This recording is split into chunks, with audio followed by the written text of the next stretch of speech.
नमस्कार, मैं हूं आचार्य सतीश अवस्थी और आपका बहुत स्वागत करता हूं लव विद एस्ट्रोलॉजी में। लव विद एस्ट्रोलॉजी आपके अपने जीवन को खुशहाल, संपन्न और प्यार से ओत-पोत करने का सीधा साधन है। लव विद एस्ट्रोलॉजी में आज मैं बात कर रहा हूं एक गहन विषय पर। आज जो चर्चा का विषय है वो काफी गंभीर है। आज जो चर्चा का विषय है उस पर मत और मतांतर बहुत सारे हैं। मैं आपको फिर से आगाह करता हूं और सावधान करता हूं कि मेरी बातों को बहुत गंभीरता से चिंतन कर समझ करके इस बात को आगे प्रेषित और प्रेरित करिएगा किसी को। आज मैं बात कर रहा हूं विजातीय विवाह की। आज मैं बात कर रहा हूं कास्ट की जो प्रॉब्लम आती है। कोई दूसरे संप्रदाय का है और एक कोई दूसरे संप्रदाय का है। लड़का और लड़की अलग अलग संप्रदाय, अलग अलग व्यवस्था, अलग अलग जाति से होने के बाद भी एक साथ कैसे बंध सकते हैं और क्या प्रॉब्लम आती है जब रिलेशन बनते हैं, जब प्यार होता है, जब आपस में एक दूसरे के प्रति हम सौहार्द दर्शाने की कोशिश करते हैं, वहां पर तो दिक्कत नहीं होती। लेकिन जब दो दिल आपस में एक होने की बात कर रहे होते हो तो उसमें सामाजिक कई सारी कुनीतियां बीच में आने लगती हैं। अब इसमें उस व्यक्ति का दोष क्या है जो किसी भी जाति में जन्म लिया है जिसने, और या तो दोनों को पहले से पूर्व विचार करना चाहिए था। तो अगर ग्रह नक्षत्रों के आधार पर कोई ऐसी चीज होती है कि हम कोई भी चीज विचार नहीं कर सकते, वही होगा जो ग्रह नक्षत्र चाहते हैं। क्योंकि हुई है वह जो राम रची राखा, को कर तर्क बढ़ावे ही साखा। तो अगर यह सत्य है कि परमात्मा की इच्छा से सब होता है, तो दो दिल आपस में मिले क्यों? और ऐसे लोग क्यों मिले जिनमें इतना मतांतर था, इतना अंतराल था? अब ये अंतराल बहुत प्रकार के हैं। कुछ अंतराल ऐसे हैं कि एक विवाहित है और एक अविवाहित है। किसी का विवाह टूट गया था, या तलाक हो गया, या अलग हो गए, या जैसे भी बहुत सारे कारण, वैधव्य योग आ गया जीवन में। उसके बाद किसी ऐसे व्यक्ति से प्रेम हो गया जो अभी कुंवारा है या कुंवारी है, एक अंतर। दूसरा जो हम आज मेन विषय पर बात कर रहे हैं, विजातीय, यानी अलग अलग जाति के दो लोग, एक ऊंची जाति का व्यक्ति, एक नीची जाति का। वैसे तो जाति परंपराओं का कोई मतलब नहीं होता, लेकिन सामाजिकता में, विवाह इत्यादि कार्य में इस चीज को बहुत गंभीरता से देखा जाता है आज भी।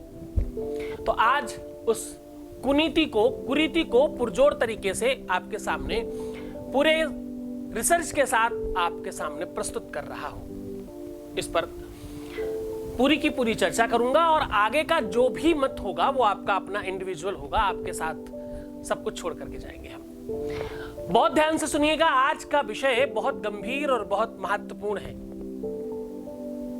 बहुत बार आयु का डिफरेंस होता है, बहुत बार पैसों का, स्टेटस का और जाति का, किसी भी प्रकार का अगर सिंबल मैच नहीं कर रहा है तो क्या ज्योतिषीय आधार पर, एस्ट्रोलॉजिकल आधार पर इसका कोई समाधान किया जा सकता है, सॉल्यूशन किया जा सकता है? और अगर किया जा सकता है तो वो क्या है? क्योंकि दो लोगों में से कोई एक ज्यादा परेशान है। कदाचित किसी ने आगे आकर कह दिया कि भाई सामाजिकता नहीं मानती इसलिए सॉरी। तो भैया तुम्हारा आई एम सो सॉरी हमारे प्राण ले रहा है। तुमने तो सॉरी बोल दी, हमने तो तुम्हें सर्वस्व मान लिया था। हाँ, तुम्हारे सॉरी से अब काम नहीं चलता, अब तो तुम मिलो तो ही काम चलता है। क्योंकि ये स्थिति आंतरिक है, ये स्थिति हृदय के अंदर की है। ये उसे समझ में आएगा जो सच में प्यार करना जानता होगा, जिसने प्यार किया होगा सच्चे दिल से। अब इसमें कभी कभी रूप कुरूप का भी बड़ा फर्क पड़ता है। कोई एक बहुत स्वरूपवान है और दूसरा कम स्वरूपवान है, ऐसी कंडीशन में भी प्रेम हो जाता है। तो ये सारे के सारे प्रेम में आगे जाकर के दिक्कतें आती क्यों हैं, उस पर चर्चा कर रहा हूं। आज वो पूरी की पूरी व्यवस्था आपके सामने प्रस्तुत कर रहा हूं, बहुत ध्यान से सुनिएगा।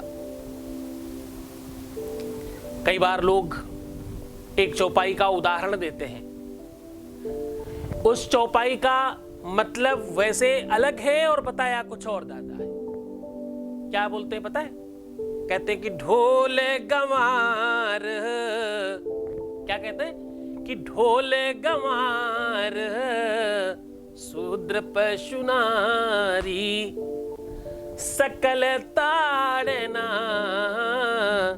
के अधिकारी। यद्यपि ये लाइन वो नहीं कहती जो बताया जाता है, ये लाइन कुछ और कहती है। ये लाइन जो कहती है उसको और गंभीरता से समझिएगा। ये लाइन कहती है ब्राह्मणोशमुखमासीत् बाहुराजन्याः कृताः। वेद कहता है भैया, वेद कहता है हर व्यक्ति की परंपराएं उसके कार्य के आधार पर बांट दी गई थी। जो जैसा काम करता था, जो व्यक्ति पढ़ाया करता था, जो शिक्षा देता था, जैसे आज मास्टर साहब होते, टीचर होते, तो जो जाति है वो कार्य के आधार पर बंटवारे का नाम था।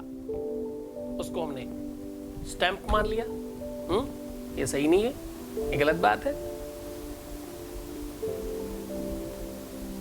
जाति ऊंची नीची नहीं होती, ऊंची नीची होती है सोच, एजुकेशन,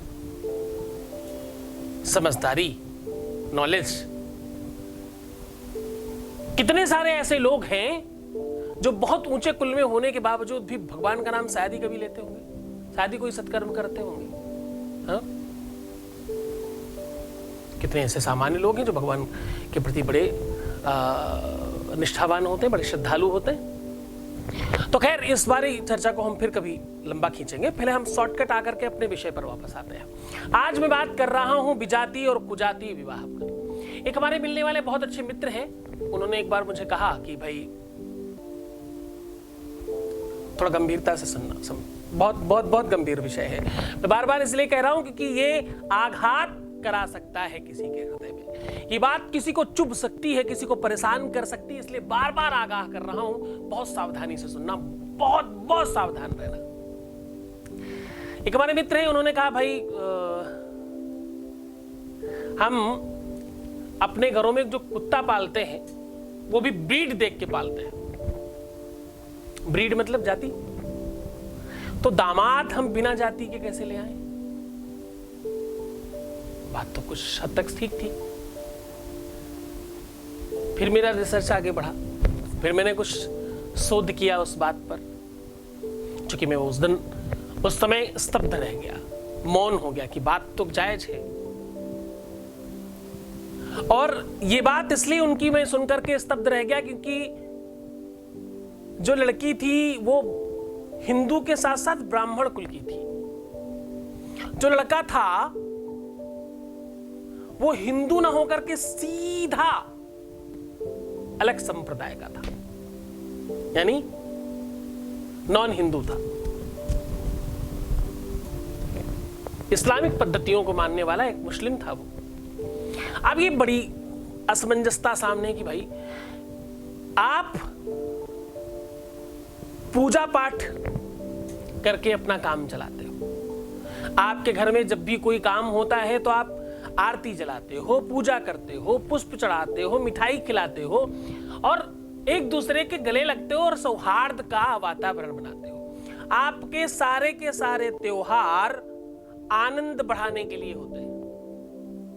आपके हर त्योहार में मतलब पुरजोर तरीके से यह कहा जाता है कि सुगंधी फैलाइए, आनंद फैलाइए, पुष्प की तरह खुशबू और प्रसन्नता फैलाइए, मिठाई खिलाइए, मुंह मीठा कराइए, सौहार्द और माधुर्यता फैलाने की कोशिश करें, ऐसा आपका त्योहार कहता है।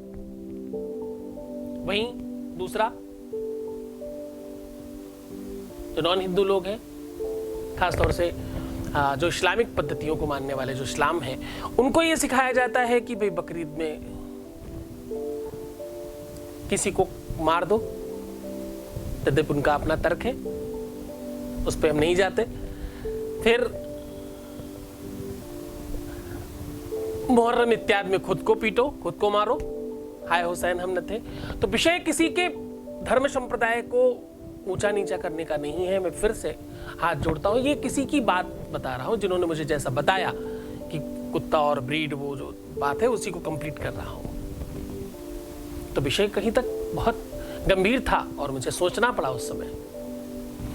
तो मुझे ये लगा कि जब आप प्रेम करते हैं तो इस बात को समझना चाहिए, और ग्रह नक्षत्रों के आधार पर अगर आपकी भाग्य में, आपकी किस्मत में, आपकी लक में, आपके प्रारब्ध में जो लिखा है वो होता ही है अगर, तो उसमें किसी गलती कैसे थी। अगर वो व्यक्ति अपनी जगह सही है, अगर वो पिता अपनी जगह सही है कि भाई मैं ब्रीड देख के, जब हम एक जानवर अपने घर में रखते हैं उसकी ब्रीड देख के रखते हैं, तो दामाद तो बहुत बड़ी चीज है, विष्णु मानते हैं दामाद को हम, तो उसे तो हम और अच्छी तरीके से लाना चाहिए हमारे घर में, हमारे परिवार में, है ना। तो एक बड़ा निवेदन है यहाँ पर मेरी तरफ से, मेरे कई रिसर्च के बाद ये पता लगा कि देखो, होता सब प्रारब्ध से, भाग्य से, किस्मत से, लक से, ग्रह नक्षत्रों के आधार पर ही है। लेकिन जब तुम बहुत डिफरेंसेस में जाते हो तो वो कहीं ना कहीं तुम्हारा कदाचित भ्रम भी हो सकता है। क्योंकि अचानक मंदिर जाने वाला व्यक्ति दूसरे दिन से नमाज नहीं पढ़ सकता, नमाज पढ़ने वाला व्यक्ति अचानक मंदिर नहीं जा सकता। ये कहीं ना कहीं थोड़ा सा मुझे ऐसा लगता है कि ये परवरिश का संबंध है। बचपन से जैसे रखा गया है, जिस आधार पर, जिस माहौल पर, उसको थोड़ा सा तो आपको समझना होगा। फिर भी अगर तुम्हारी कुंडली में ऐसी स्थितियां बनती हैं तो हाँ, किया जा सकता है। कुंडली में सजाती और विजाती दोनों विवाहों के योग अलग अलग दिखते हैं और उन्हें बनाया जा सकता है, उन्हें उपाय करके सही किया जा सकता है। तो चलो आज उन सब लोगों को एक साथ उपाय बताने की कोशिश कर रहे हैं जो सजाती और विजाती विवाह में, जिनके बच्चे विजाती विवाह की वजह से उनको परेशान कर रहे हैं और जहां हो ही नहीं सकता फिर भी वो नहीं मान रहे, उनके लिए भी उपाय, और जो लोग विजाती विवाह करना चाहते हैं, घर वाले नहीं मान रहे, उनके लिए भी उपाय। पर बहुत ध्यान से समझने की कोशिश करिएगा। मैं बिल्कुल भी पूरा का पूरा संप्रदाय चेंज करने का उपाय नहीं बताता। ऐसे में अगर आप उपाय करेंगे तो आपको फायदा नहीं होगा। आप बिल्कुल कोशिश करिएगा, बहुत सावधानी से, समझ बूझ के, क्योंकि रिश्ता पूरे जीवन का होता है। तो समझ बूझ के अपनी सावधानी के साथ उपाय करें। हमारा काम है कि हम आपके सामने वो सब कुछ परोसते रहे, जो आपको अच्छा लगे वो आप खा सकते हैं। अब आपको सीधा उपाय की तरफ लेके चलते हैं। करना सिर्फ आपको इतना है कि आपको चाहिए देवदार की लकड़ी, थोड़ी सी चीनी और कमलगट्टा। क्या क्या चाहिए? देवदार की लकड़ी, चीनी, कमलगट्टा, देसी घी और लौंग। ये पांचों चीजों को पीस करके मिश्रण बना लें। अब सामग्री कैसे कैसे चाहिए? चीनी सबसे ज्यादा चाहिए, देसी घी सबसे कम लास्ट में, लौंग कम से कम आप अगर इस्तेमाल कर रहे हो तो 108 लौंग से कम इस्तेमाल नहीं कीजिएगा। इनको सबको पीस देना है। पीस करके एक चूर्ण बना लीजिए, और चूर्ण बनाने के बाद खूब सारे कंडों की आग या कोयले की खूब सारी आग बनाइएगा और उस पे इसको पूरा ढेर लगा दीजिएगा।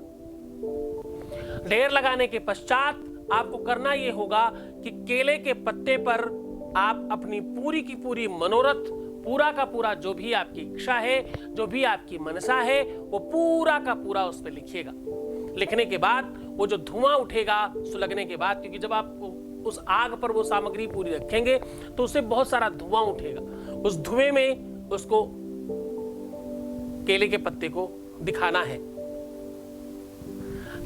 लिखते समय आप स्केच पेन का इस्तेमाल कर सकते हो, अष्टगंध की कलम से कर सकते हो। सही तरीका है कि अष्टगंध को अनार की कलम से अगर लिखा जाए तो ये काम जल्दी पूरा होता है। और जब वो लिखा हुआ पूरा पक्का हो जाए, पक जाए, उसका रंग चेंज हो जाए, कलर परिवर्तित हो जाए, तो उसको कहीं भी पीपल के पेड़ के नीचे या केले के ही पेड़ के नीचे जमीन में दबा दीजिए। ऐसा काम आपको करना है शुक्रवार, शनिवार, रविवार, लगातार इन 3 दिनों में से किसी भी दिन किया जा सकता है।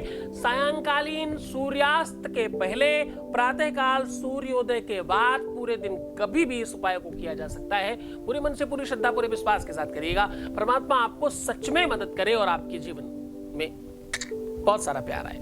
तो खूब खुश रहिए, खूब प्रसन्न रहिए, आनंदित रहिए, अपना बहुत ध्यान रखिएगा, अपना को सुंदर बनाओ और खूब सारा पानी पियो, अपना ध्यान रखो। मैं हूं तुम्हारे साथ। जय शिव शंकर।